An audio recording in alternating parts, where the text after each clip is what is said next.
Resul Serdar. He's joining us live from Didim in Western Turkey, where Aysenur has been laid to rest. And Resul, it is a devastating day for her family, but they have been shown that they're not alone.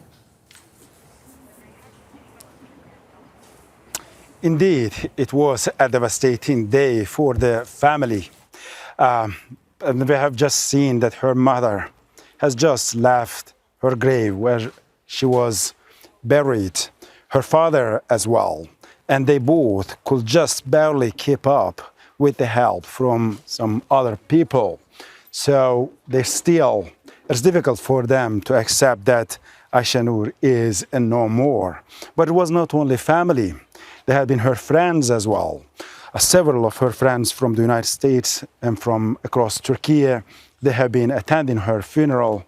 And now, today, we have seen that thousands of people also have arrived in her hometown, Didim, to attend her funeral. The funeral prayer that have taken after the noon prayer.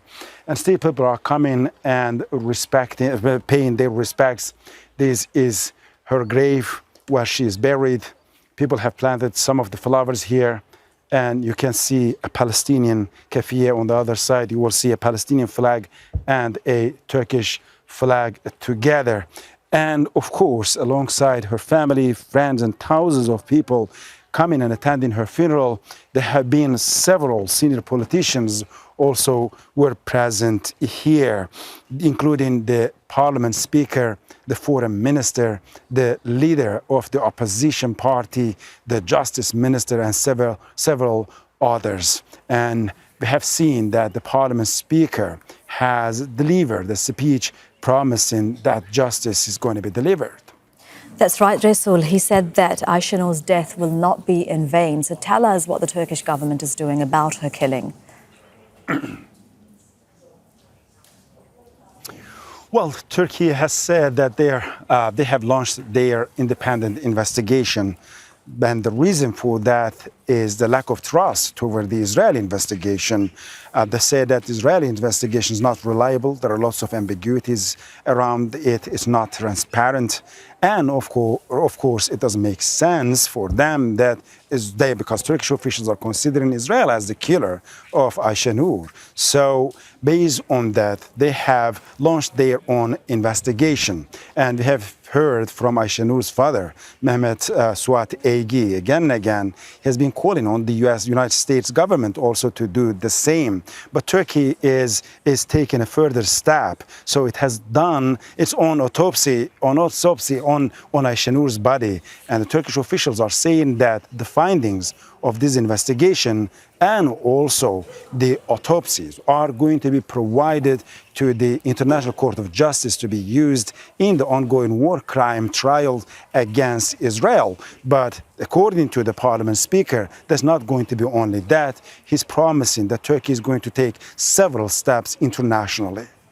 Resul, thank you very much for that. For now, that is our correspondent, Resul Serdar. He has been covering the funeral for us. He was there for us even yesterday when Aysenur's body arrived in Turkey, live in Didim. Thank you so much for your reporting, Resul.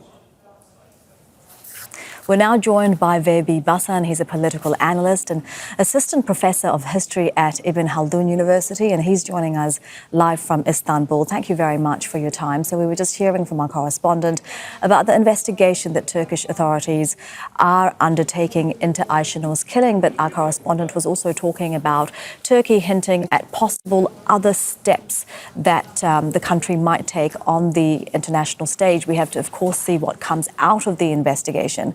But based on that, what avenues does Turkey have in getting justice for one of its citizens killed by an Israeli soldier?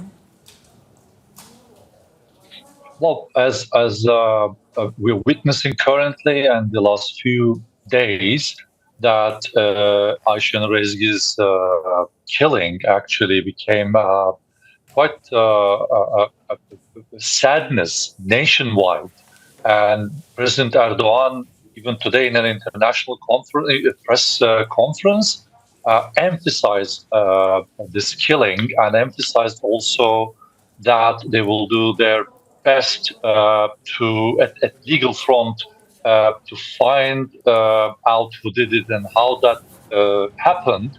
I'm sure Turkey first launching an investigation locally within Turkey's borders, and we know that the autopsy has been conducted as a necessary step. But I'm sure, as we see from also senior officials, and namely the Foreign Minister Fidan, also today sent out a message on the social media saying that they're going to be following whatever it takes at the international front as well. The way Turkey is seeing this, and the discussions also among the political analysts as well as the academics, is this is a clear indication that no one is safe. And even if you are a US citizen or a Turkish citizen, and they just kill you, simple as that fact. And this has to change, and someone has to do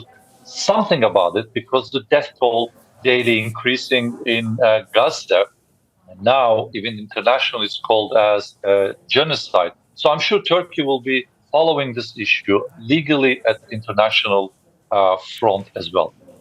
And how might Aysenur's killing impact Turkey's relationship with Israel? Is it the last nail in the coffin for normalization driven by economic considerations?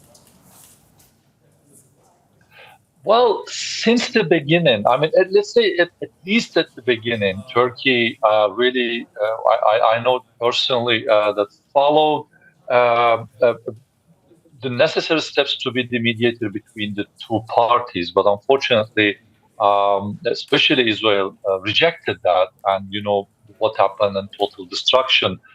It seems Turkey politically and internationally doesn't want to put the last nail in the coffin. Actually, Turkey trying to keep the doors open, and because just to stop this massacre and killing of innocent people in Gaza. So I'm sure they will still keep the option available there. But Turkey, more than once, at the highest level, emphasized that there should be some international and legal consequences for what is going on in Gaza, or in general in the West Bank as well, and what Israel is doing.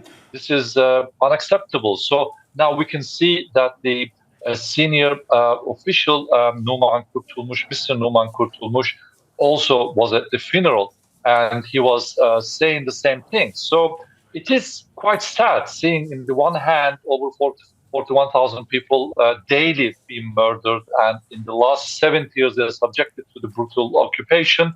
And now we have this case, but I mean, it's definitely making the relations between the two countries quite difficult and strained. Vehbi Baysan joining us live from Istanbul there. Thank you for your time. Thank you. Make sure to subscribe to our channel to get the latest news from Al Jazeera.